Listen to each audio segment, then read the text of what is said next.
దేవరాగం జ్ఞానయోగం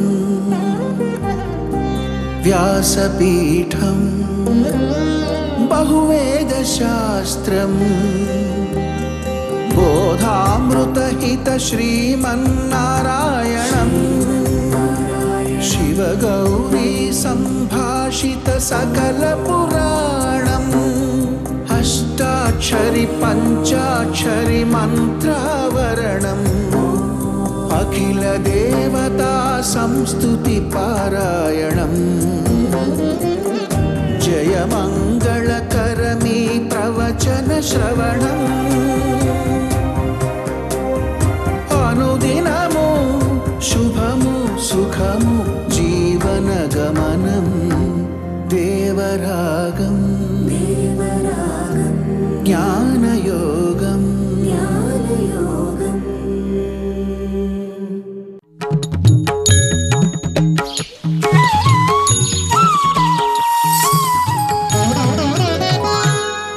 ఆపదామపహర్తారం దాతారం సర్వసంపదాం లోకాభిరామం శ్రీరామం భూయో భూయో నమామ్యహం.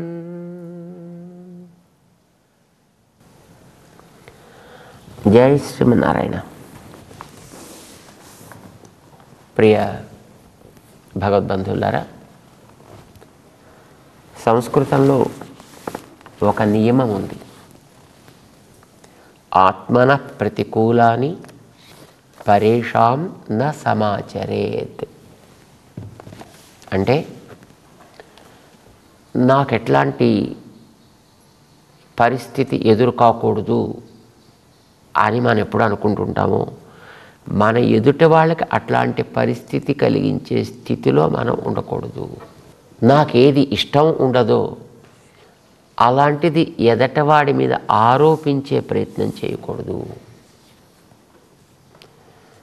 నన్ను ఎవడో తిట్టకూడదు అనుకున్నాడు అనుకోండి, నువ్వు ఎదటవాడిని తిట్టకు, ఎదటవాడు తిట్లు తినే పరిస్థితులు కల్పించకు. నన్ను అందరూ పొగడాలి అని అనుకున్నాడు అనుకోండి, నువ్వు ఎదటవాడిని పొగిడే స్థితిలో ఉంటే వాడు కూడా అప్పుడు నిన్ను పొగిడే స్థితిలో వాడు ఉంటాడు. ఆత్మన ప్రతికూలాన్ని ఏది తనకి వద్దు అని అనుకుంటాడో అలాంటిది పరేషాం న సమాచరేత్. ఇతరుల విషయంలో అట్లాంటిది చేసే ప్రయత్నం ఎప్పుడు కూడా మనకి కూడదు. ఇది ఒక సామాన్య నియమం. దీన్నే కృష్ణుడు 5వ అధ్యాయంలో 25వ శ్లోకంలో ఆత్మసాక్షాత్కారానికి ఒక అద్భుతమైనటువంటి సాధనంగా తాను అందిస్తున్నాడు. అంటే ఇది ఏర్పడితే వాడు ఆత్మసాక్షాత్కారాన్ని పొందడానికి కావలసిన మార్గంలోకి వచ్చినట్టే పొమ్మన్నాడు ఆయన. ఏంటది?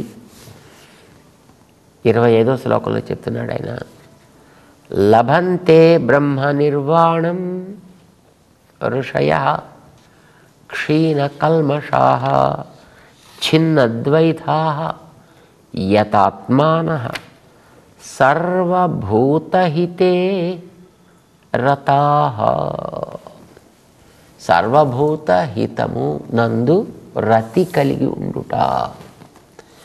రతి అంటే చాలా ఇష్టం అని అర్థం. దేని యందు ఉండాలి ఇది? సర్వభూత హితమునందు. మనం ఒక స్లోగన్ ఒకటి పెట్టుకున్నామండి మన సంస్థకి. వికాస్ తరంగిణి అనేది ఒక సంస్థ. దానికి ఒక సూత్రం పెట్టుకున్నాం మనం. ఏంటది? Serve all beings as service to God. Madhava సేవగా సర్వప్రాణి సేవ. చాలామంది మానవ సేవయే మాధవ సేవ, మానవ సేవయే మాధవ సేవ అంటారు. బహుశా అందరికీ అది ఇష్టంగా అనిపిస్తూ ఉంటుంది, బహుశా మీకు కూడా అది ఇష్టంగానే అనిపిస్తుంటుంది. మానవ సేవయే మాధవ సేవ అని, రైట్? అయితే అది మంచిదా? మానవ సేవయే మాధవ సేవ అనేది ఆలోచించాల్సిన అంశం అది. ఎందుకంటే బాగా అలవాటైపోయింది కదా, అందుకోసం కొంచెం ఆలోచించాల్సి వస్తుంది. ఏమిటి ఆలోచించాల్సింది ఏముంది దీంట్లోనూ? అంటే మానవులకి మంచి సేవ చేయడం కదా. మానవులకి సేవ చేయడం మంచిదే, కానీ మానవ సేవ ఏ మాధవ సేవనో, ఆ ఏ మాధవ సేవ దగ్గర ఉంది ప్రమాదం అంతాను. ఏమిటి ప్రమాదం? ఎప్పుడైతే మనం ఏ అంటామో మరొకటి కాదు అని అర్థం. ఈ 2 వేళ్లలో ఈ వేలే పొడుగు అన్నాం అనుకోండి, అంటే ఈ వేలు కాదు అని అర్థం కదా. ఈ ప్రపంచంలో మనిషి, జంతువు, పక్షి, చెట్టు, నీరు, నిప్పు, గాలి, నేల ఇన్ని ఉంటుంటే అవన్నీ కూడా మానవ మనుగడకి ఉపయోగపడేవవుతుంటే, ఇవన్నీ ఒకే భగవంతుడు తయారు చేసినవి అయితే, ఇవన్నీ భగవత్ సంబంధం కలిగినవే అయితే, మనమేమంటున్నాం? మానవ సేవ ఏ మాధవ సేవ, ఇతరమైనవి కావు. అంచేత మానవుని జాగ్రత్తగా పెట్టుకుని మానవుడికి కావాల్సిన ఏదో చేసుకుంటూ ఇతరమైన వాటన్నిటినీ మన ఇష్టం వచ్చేట్టు నాశనం చేయొచ్చు. చెట్లని కొట్టచ్చు, నీళ్ళని పాడు చేయొచ్చు, గాలిని కలుషితం చేయొచ్చు, నేలని కంటామినేట్ చేయొచ్చు, జంతువులని చంపచ్చు, పక్షులని తినచ్చు. రైట్? సో ఇవన్నీ ఇప్పుడు మనిషి చేస్తున్నాడు. మనం చేస్తున్నాం నేను అన్నాం, ఎందుకంటే మేము చెయ్యం. ఎవరైనా చేస్తున్నారు కదా, వాళ్ళందరూ వాళ్ళు ఆలోచించుకోవాలి. మనిషి చేస్తున్నాడు ఇలాంటివన్నీ. కాక ఇవన్నీ చేయడం ప్రగతి అనే భావంతో చేస్తున్నాడు. నేను ముందుకు వెడుతున్నా, నేను వైజ్ఞానికంగా నేను ముందుకు వెడుతున్నా అనుకుంటూ చేస్తున్న పనుల్లో తను కాకుండా ఉండే అన్నిటినీ మొత్తం కలుషితం చేస్తూ, ఆ కలుషితమైన వాటినే తను గ్రహిస్తూ తను కూడా తన గోతిని తవ్వుకుంటున్నాడు. ఇది మనకందరికీ తెలిసిన వాస్తవం. వైజ్ఞానికులంతా దాన్ని తలుచుకొని ఏడుస్తున్నారు, అయ్యో అని తల కొట్టుకుంటున్నారు. ఇదే పరిస్థితి కొనసాగితే మరో 25 ఏళ్లలో మనకి గాలి పీల్చుకోవాలంటే కూడా గాలి ఛాంబర్స్ కట్టుకుని దానికి ఓ గంటకి ఇంత టికెట్ అని తీసుకుని వెళ్ళి దాంట్లో మంచి గాలి పీల్చుకు రావాల్సిన పరిస్థితి ఏర్పడుతుంది. సుమా జాగ్రత్త అని మనకి వార్నింగ్స్ ఇస్తున్నారు. అయితే ఇవన్నీ మనిషికి అవసరం. చెట్టు అవసరం, నీరు అవసరం, జంతువు అవసరం, పక్షి అవసరం, నేల అవసరం, గాలి అవసరం. ఇన్ని మనిషికి అవసరమై అవసరమైన వాటినే నాశనం చేస్తున్నాడు. అదేదో గొప్ప అనుకుంటున్నాడు. ఇన్ని భగవంతుడివి అయితే భగవంతుడికి మనిషిని చూస్తే సంతోషమా కలిగేది? ఒళ్ళు మండుతుంది.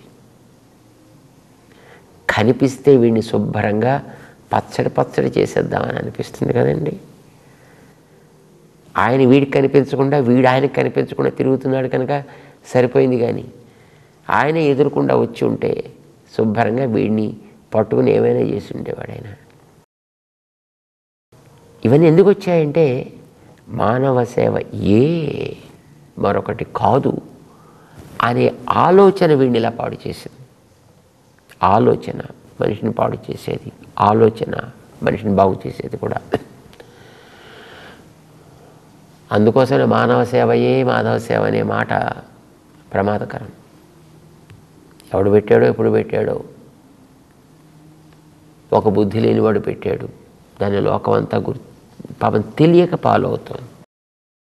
ఏం చేయాలి మనం? మానవ సేవ ఏ కాదయా, అసలు అవి లేకపోతే నీ బతుకే లేదురా నాయనా. కనుక నీ బతుకు కోసం ముందర వాటిని జాగ్రత్తగా చూసుకునే ప్రయత్నం చేయి. నువ్వు బతకాలంటే చెట్లు ఉండాలి, నువ్వు బతకాలంటే జంతువులు ఉండాలి, నువ్వు బతకాలంటే పక్షులు ఉండాలి, నువ్వు బతకాలంటే నీళ్లు ఉండాలి, నువ్వు బతకాలంటే నేల ఉండాలి, నువ్వు బతకాలంటే గాలి ఉండాలి. నీ బతుకు కోసం ఇవన్నీ అవసరం అన్నప్పుడు వాటిని ఎంత జాగ్రత్తగా చూసుకోవాలి.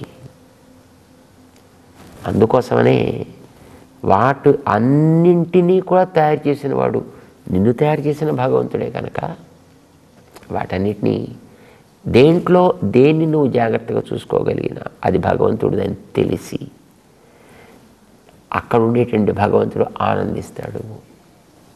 కనుక జంతువులకి సేవ చేయి, పక్షులకి సేవ చేయి, చెట్లకి సేవ చేయి, నేలకి సేవ చేయి, నీటికి సేవ చేయి, గాలికి సేవ చేయి, మనిషికి కూడా చేయి. That's okay. మనిషి మాత్రమే అని మిగతా వాటిని నాశనం చేయకు. మనిషి కూడా అన్నింటిలో ఒకడు కనుక ఆ మనిషికి కూడా నువ్వు చేయగలిగేంతవరకు చక్కగా మంచి సేవ చేయి.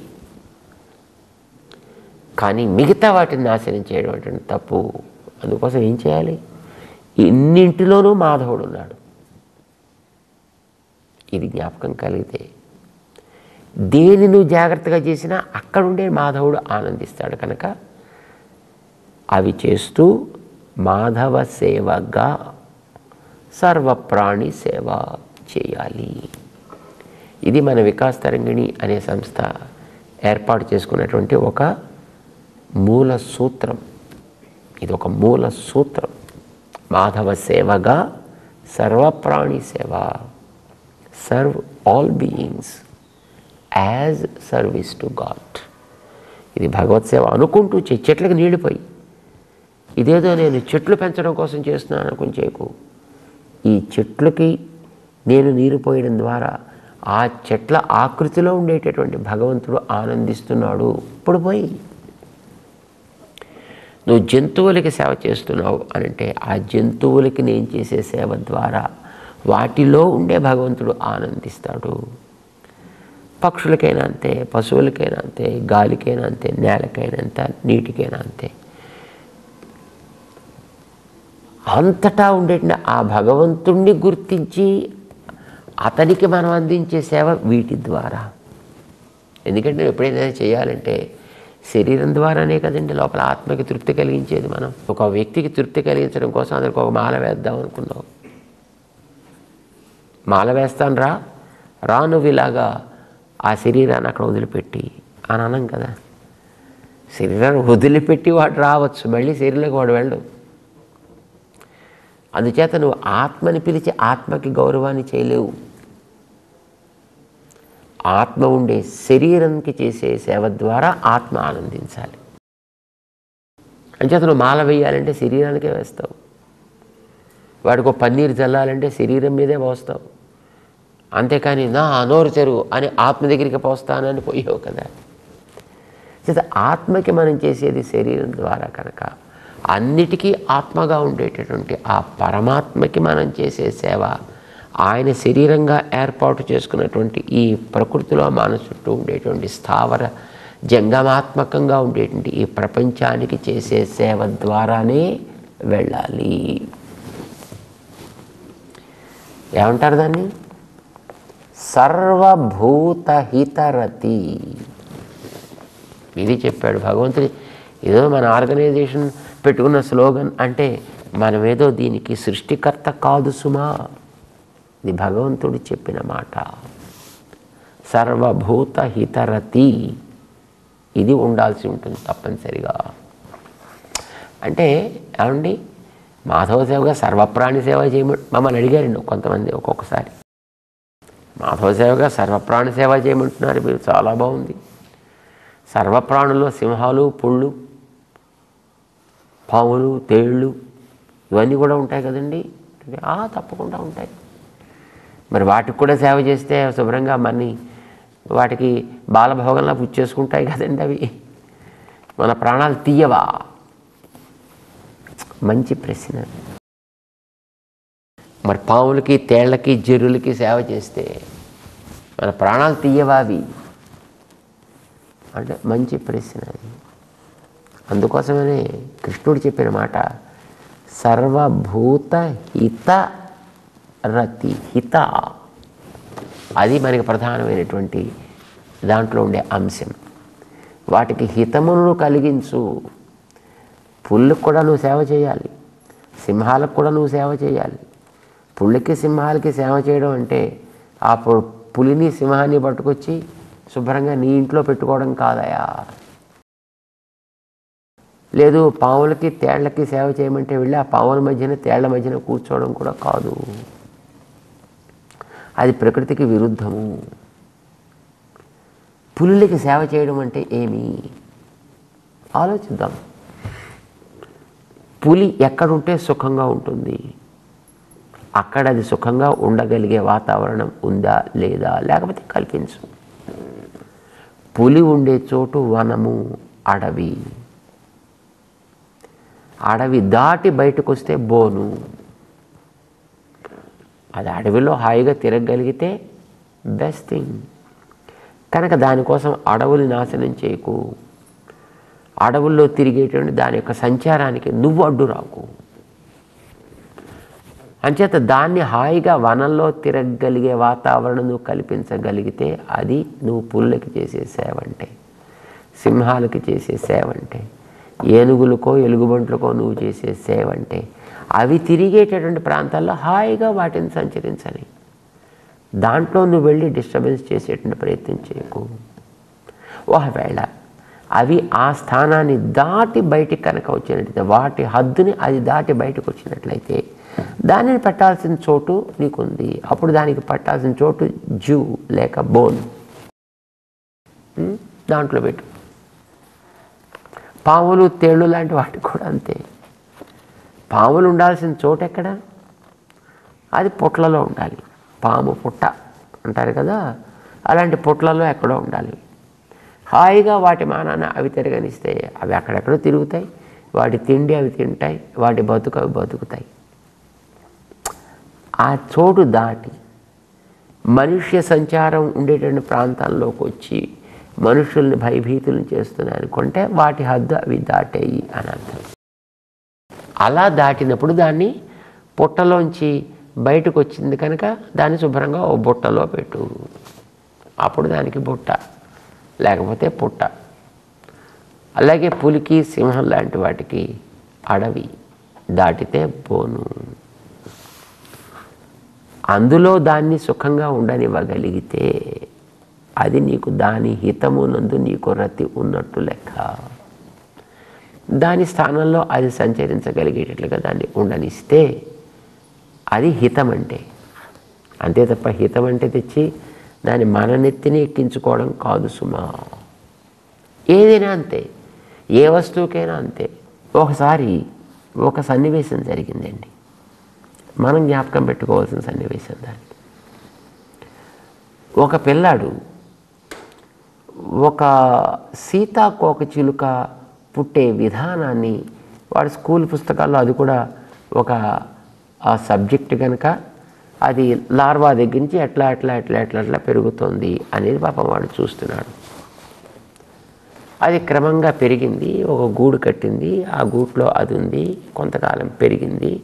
పెరిగిన తర్వాత మెల్లిగా సీతాకోకచిలుకగా మారుతూ మారుతూ ఆ దాంట్లోంచి అలా బయటకు వస్తూ వస్తూ వస్తూ వస్తూ చాలా కష్టపడి ఇలాగా నలిగి నలిగి నలిగి అందులోంచి అది బయటకు వస్తుంది.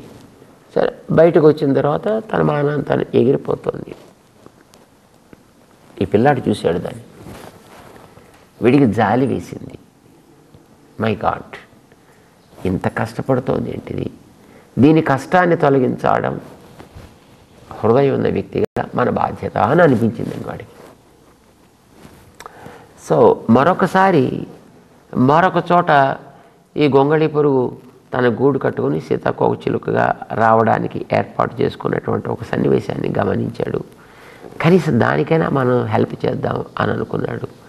అది మెల్లిగా లోపల ఫారం అయ్యి ఇంకా బయటకు వచ్చేటటువంటి సందర్భం ఏర్పడ్డ సమయంలో అదేం చేయాలి, దానికి మెల్లిగా కన్నం చేసుకుని కొద్ది కొద్దిగా ఆ కన్నంలోంచి క్రమంగా అది రకరకాలైనటువంటి ప్రెషర్స్, రకరకాలైనటువంటి ఒత్తిడులకి గురవుతూ మెల్లిగా బయటకు వస్తుంది. ఆ వచ్చే సన్నివేశం దానికి లేకుండా చేయడం కోసమని అది ఆ కన్నం చేసుకుని బయటకు వచ్చే సిచ్యువేషన్ ఏర్పడ్డప్పుడు జాగ్రత్తగా బ్లేడ్ తీసుకుని దాన్ని జాగ్రత్తగా కోసేసి అది బయటికి రావడానికి వీడు తోడ్పడ్డాడు. దానికి ఇబ్బంది లేకుండా బయటకు వచ్చింది. మామూలుగా ఇదివరకు తనంతట తాను బయటకు వచ్చిన సమయంలో దాని బాడీలో రకరకాల కలర్స్ వచ్చాయి, దాని రెక్కలకి అందమైనటువంటి రంగులు వచ్చాయి, అది హాయిగా చక్కగా ఎగరగలిగింది. ఇప్పుడు వీడేం చేశాడు, దానికి సపోర్ట్ చేద్దామని, హెల్ప్ చేద్దామని అది ఉండేటటువంటి ఆ గూడుని అది పూర్తిగా పక్వం కాని దశలోనే అది జాగ్రత్తగా అలా కోసేసాడు. దాన్ని కోసేయడంతో అది చక్కగా సుఖంగా బయటకు వచ్చేసింది. కానీ దానికి బాడీ పూర్తిగా రంగులతో ఫామ్ కాలేదు, తెల్లటి ఆకృతిలో అది అలా మిగిలిపోయింది. రెక్కలు ఇంకా పూర్తి కాలేదు, రంగులు రాలేదు, అది ఎగరలేకనూ పోతుంది. పాపం కొంతకాలం దాన్ని జాగ్రత్తగా చూసి పెట్టాడు, అక్కడ సేఫ్టీలో పెట్టాడని. కానీ 24 hours వీడు దాని దగ్గర కూర్చోలేడు కదా. సో అది మెల్లిగా పాపం ఇలా నడవడం, దానికైతే కాళ్ళు అవి వచ్చి ఉన్నాయి కనుక ఇటోటు మెల్లిగా నడుస్తుంటే పాపం పక్కన గోడ మీద తిరిగే ఏ బల్లో దాన్ని శుభ్రంగా పట్టుకుంది, దాన్ని శుభ్రంగా తినేసింది. వీడు దానికి ఏం చేసినట్టు? దాని కష్టాన్ని తొలగిద్దాం అనుకుని దానికి ఉపకారం చేశాడా, అపకారం చేశాడా? దానికి నేచురల్గా జరిగేటువంటి ఒక ప్రొసీజర్ ఏదో ఉంది. What is that procedure? అది మెల్లిగా దాని లోపల నుంచి అలాగ క్రమంగా ఆ రకరకాల ఒత్తిడులతోటి అది క్రమంగా బయటకు వచ్చేటప్పుడు దాని దేహంలో తయారయ్యేటటువంటి రకరకాలైనటువంటి ద్రవాల వల్ల, రకరకాల రసాయనపు చర్యల వల్ల దాని దేహంలో రంగులు ఏర్పడతాయి, దానికి రావాల్సినటువంటి రెక్కలకు కావాల్సిన అందాలు ఏర్పడతాయి, దాని శక్తి కావాల్సినట్టు వస్తుంది, అది హాయిగా ఎగరగలుగుతుంది. But now it's other way round. దానికి కావలసినటువంటివి ఏదీ ఏర్పడలేదు. దానికి వీడు మహోపకారం చేస్తాను అని అనుకుంటున్నాడు, కానీ దానికి అపకారమే చేశాడు. ఇది భూత హితం అంటామా, అయితే భూత హాని అని అంటామా? వీడు చెయ్యి పెడితే, వీడు చెయ్యి పెట్టకుండా వదిలేస్తే దాని మానాన్ని అది హాయిగా తయారై బయటకు వచ్చి ఉండేది. కానీ వీడు చెయ్యి పెట్టడం వల్ల దానికి ఉండేటువంటి శక్తులన్నీ పోయాయి, దానికి ఉండే రంగులన్నీ పోయాయి, అది హాయిగా ఎగరగలిగే స్థితి కోల్పోయింది. తన మానాన్ని తను ప్రొటెక్ట్ చేసుకోవడానికి ఇద్దరికి ఏ బల్లో తొండో దగ్గరికి వస్తే రయ్యమని హాయిగా ఎగిరిపోయేది అది. But now it just can't do it, it's only scrolling. So వీడు దానికి నిజంగా ఉపకారం చేయలే, దీనికి అపకారం చేశాడు. మనిషి ఈ ప్రకృతి మీద చెయ్య వేస్తే అది ప్రకృతికి హాని. దాని మానాన్ని దాన్ని వదిలిపెడితే ప్రకృతి హాయిగా రమణీయంగా తయారవుతుంది. మనం చూస్తున్నాం. మీకు మంచి ఆరోగ్యం కోసం ఈ మందులు వాడండి, చక్కగా మీకు కావాల్సినటువంటి మంచి శక్తి కోసం, మంచి హెల్త్ కోసం ఈ వైటమిన్స్ వాడండి, అది వాడండి అని అంటే జనాలందరికీ క్రేజీ. ఇదివరకు పళ్ళతోటి పట్టుకుని ఆన్ చేసినటువంటి కారుని ఆపేవారటండి, పళ్ళతోటి తాడు కట్టి పట్టి. రైట్? ఎలా చేసేవారు? ఎక్కడి నుంచి వచ్చేది ఆ శక్తి? ఎలా వచ్చేది ఆ శక్తి? వాళ్ళే ఆకాశం నుంచి ఊడిపడ్డ వ్యక్తులు కాదు, వాళ్ళు మనుషులే. కానీ వాళ్ళు ప్రకృతిలో దగ్గరగా బతికిన వాళ్ళు కనుక తమలో ఉండేటటువంటి ఆ శక్తిని వాళ్ళు నిలుపుకోగలిగారు.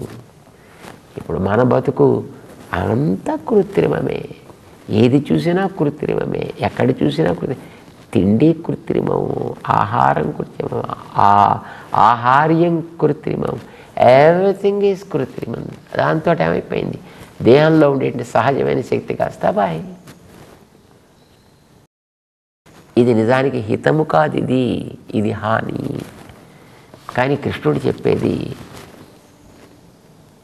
5వ అధ్యాయంలో 25వ శ్లోకంలో సర్వభూత హితే రతాః, సకల భూతముల యందు హిత దృష్టి కలిగి ఉండి ఆ హితమును వాటికి కలిగించగలగడమే వాడికి ఆనందమయ్యి ఉండాలి. ఇది మొదటి క్వాలిఫికేషన్ అనుకుందాం మనం. Serve all beings as service to God, Madhava సేవగా సర్వప్రాణి సేవ అనే స్థితి ఎవరికైతే ఏర్పడుతుందో అది మొదటి మెట్టు. ఇది కలిగితేనే లభంతే బ్రహ్మ నిర్వాణం, బ్రహ్మ నిర్వాణమును బ్రహ్మానందమును వాడు పొందును. ఆత్మ సాక్షాత్కారాన్ని వాడు పొందడానికి యోగ్యుడు కాగలుగును సుమా. అది లేనిదే వీడికి అది కలగడానికి అవకాశం లేదు. అలాంటి వాడికి మాత్రమే ఆ ముందు చూపు ఏర్పడుతుంది. ముందర వీడికి సేవ చేయడం ప్రారంభం చేస్తే అప్పుడు వీడికి ముందు చూపు ఏర్పడుతుంది. అన్నిటిలోనూ ఉండేటటువంటి ఆత్మ సాక్షాత్కారం వీడికి ఏర్పడుతుంది. ఆ ఏర్పడటానికి తగ్గ దృష్టి ముందర వీడిలో కలుగుతుంది. అప్పుడు వీడు ఋషి కాగలుగుతాడు. అలా ఋషి అయ్యి సర్వభూత హితకరమైన ప్రవృత్తి వీడిలో కలిగి ఉన్నప్పుడే వాడు క్షీణ కల్మషుడు కాగలుగుతాడు, చిన్న ద్వైధ కాగలుగుతాడు. 5వ అధ్యాయంలో మనకి కృష్ణుడు 25వ శ్లోకంలో ఈ విషయాన్ని స్పష్టం చేస్తూ మన ముందుకు తీసుకువెడుతున్నాడు. తెలుసుకునే ప్రయత్నం చేద్దాం. జై శ్రీమన్నారాయణ.